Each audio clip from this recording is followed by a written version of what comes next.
So it's my son's 18th birthday today. Go, shorty. It's your birthday. Happy birthday, Ollie. Happy birthday, Ollie. And I'm so proud of him. He's the most beautiful human known to man. He's so delightful. But I have to say, normally coming up to birthdays, I'm quite excited. I love celebrating my kids' birthdays and making cakes and stuff like that. You make amazing cakes. But I have been so sad the last few weeks coming up to Ollie's birthday. Like, so sad. Like, I have Did been... you not get invited? No. I'm organising. Okay.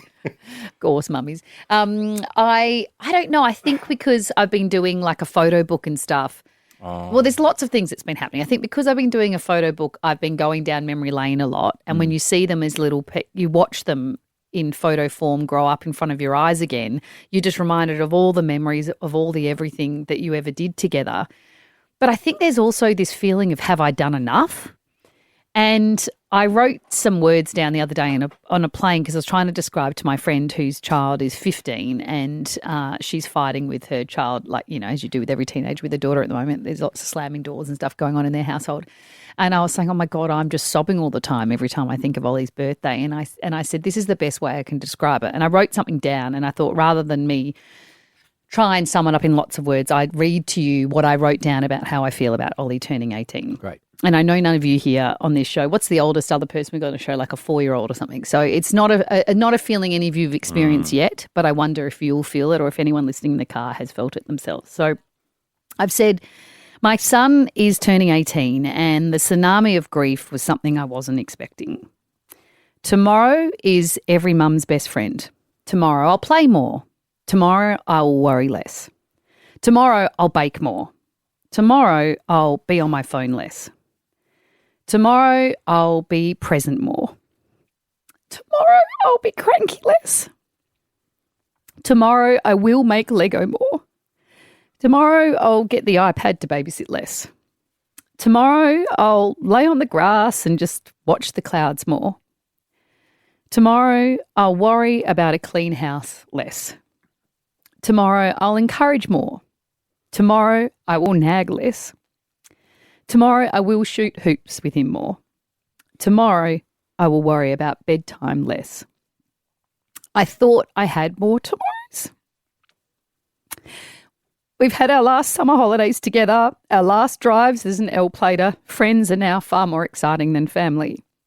They say you have to let him go to keep him close. But I'm not ready to let him go. I've raised him to be independent, to dream big. He wants to be a pilot, to cook for himself, wash his own clothes, empty the bins. I did all of this for a tomorrow that I thought was a whole lifetime away. But it's here. My little boy is now a man. And I wish I could do it all over again. And that's how I feel. I honestly feel like it's happened so fast. And I just want to go back and do it all again differently. And I'm sure if I did it all again differently, I'd have the same things because I think as a mum, you never, ever, ever, ever feel like you're doing enough. Even on the days where you've done everything, you don't ever feel like you've done enough. The mum guilt is just ridiculous. Everywhere you are, you thinking you should be somewhere else. You're forever torn no matter what you're doing. And I'm assuming I'm never going to feel like I've done a good enough job. But right now, as I feel like my time of parenting him is wrapping up, and I realise it's ridiculous, and people with older kids would say, you're going to have to continue parenting this kid for the rest of your life. The reality is we all know we've been 20-somethings. We don't want our parents around. We go away and we find out who we really are. And I just think I'm going to miss him. Like, I don't want him to go away yet. I want him, and people talk about you have, I think, 10 summer holidays with your kids because anything before 5 they don't really remember and anything after about, 16, 17, they're off with their friends. And I've realised now that summer holidays just roll around every year and there's no more summer holidays with him. Like he's not forced to come on a summer holidays with us anymore. He's already got plans this summer with his friends. I'm like, oh my God, I didn't save our last summer holiday. Like there's all these things. I just want to stop time.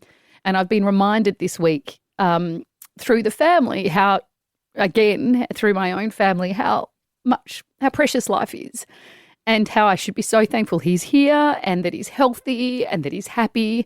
But I just wish I could stop time. And I wish he could be my little boy forever. And I just want him to be on the floor playing trains again. But you'll have so many more exciting things. And like, I know it feels like. So, I'm meant to be excited for everybody. For people who have just tuned in, it's Ollie's birthday. He's not dead. But Carrie, I get it. I think though, you've done as damn near perfect job as you could do raising a wonderful young man. But also, and I know it doesn't feel like this, but I mean, I see my mum twice a week now, and there was a bit from maybe when I moved out of home for a couple of years where I didn't, but then you hang out with your mum and get to experience your mum as your friend, as an adult, as two adults hanging out, and you appreciate completely different things that you never realised, or your relationship was different when you were growing up. So I think even though it feels like, don't bring this energy into the party. I told you, it was a tsunami of grief. This has been me like every day on my own. But I think the other day I was sobbing on a plane. I was like, Carrie, you got to stop crying.